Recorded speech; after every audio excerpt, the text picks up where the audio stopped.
Good morning po mga kababayan, Kalingap Kabisnes Kapapi. May share lang po ako.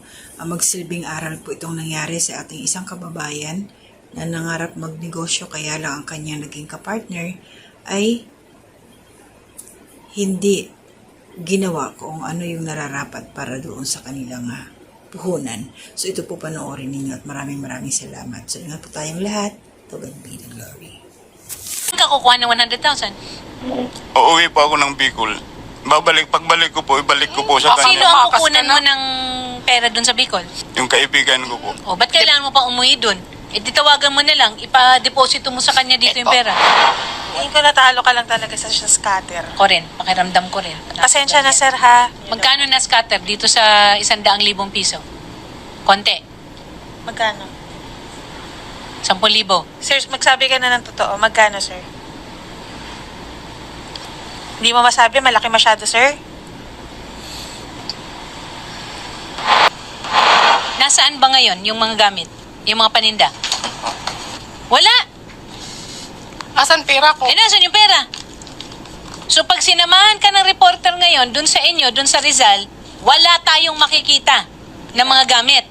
Sinungaling? Hindi po ako tatakas. Scatter lahat yan, sir.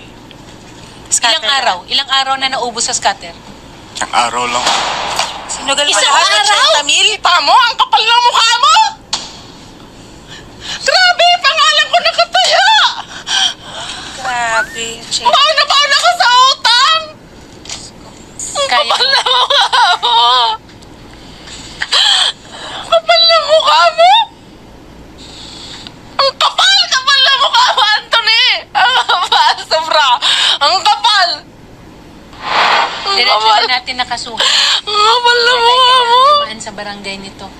Ang kapal! Sa Women and Children's Protection Desk tayo.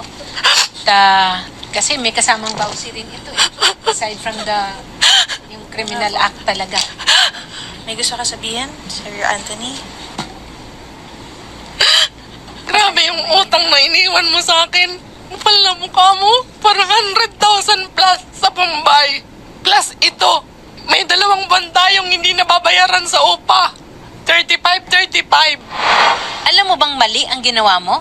Anak po kasi mula kasi nung November, parang hindi ko na po naiintindihan nangyayari Hindi sa akin. naiintindihan kasi na-addict ka na nga sa sugal.